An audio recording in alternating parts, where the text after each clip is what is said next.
Under the cover of a pitch-black Baghdad night, three massive flatbed tractor trailers pull up to the country's national vault.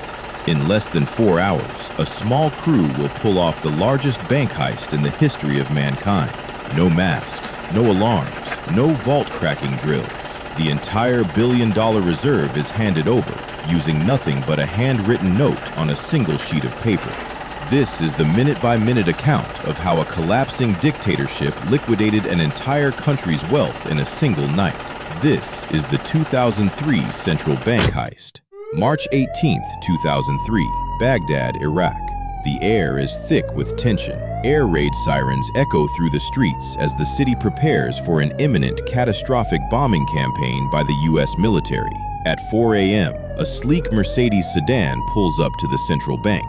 Stepping out is Qusay Hussein, the head of state security and Saddam's youngest son. He carries a direct mandate from the president. The bank governor reads the note. It claims the money must be moved to a secure location to protect it from American missiles. Under the terrifying weight of the regime, refusal is not an option. Hesitation could mean execution. For the next 3 hours, a team of exhausted bank workers manually hauls over $900 million in crisp U.S. hundreds and nearly 100 million in euros. A literal mountain of cash is loaded into crates, ready to vanish into the shadows. Within 48 hours of the midnight theft, American shock and awe bombing runs shatter Baghdad.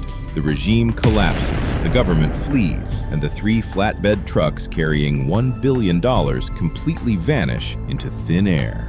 With no law enforcement left, thousands of rioters storm the central bank of Iraq. They torch the offices and blow open sub-vaults, completely unaware that Saddam's son had already made off with the real prize, providing the perfect cover for the crime of the century.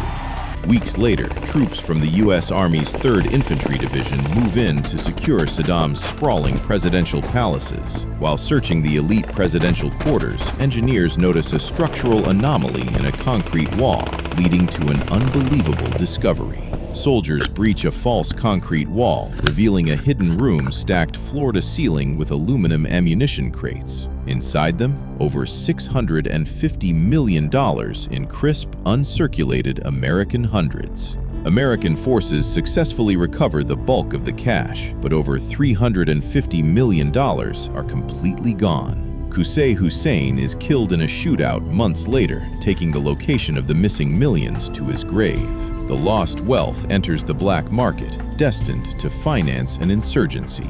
The remaining $350 million doesn't stay hidden for long. As U.S. intelligence officials try to track the missing wealth, the stolen $100 bills begin surfacing across the Middle East, transforming from national reserves into liquid fuel for a ghost network. The Federal Reserve launches a massive silent auditing campaign, flagging the exact serial numbers of the bills delivered to Baghdad. But in a wartime cash economy, where paper currency changes hands a dozen times a day, tracing individual bills becomes virtually impossible to isolate. Much of the missing money flows through regional smugglers and black market money exchangers. It is used to purchase weapons, fund safe houses, and pay mercenary fighters, embedding the stolen national treasure directly into an untraceable black market economy. To stop the bleeding, the Coalition Provisional Authority makes a radical move. They entirely invalidate the old Iraqi currency, flying in plane loads of newly designed banknotes printed in Europe to reset the nation's financial system and completely erase the old regime's memory. More than 2 decades later, hundreds of millions of dollars from the central bank heist remain unaccounted for. It stands as a chilling reminder of how a single handwritten note pulled off history's biggest bank heist, proving that sometimes absolute authority is far more dangerous than any weapon.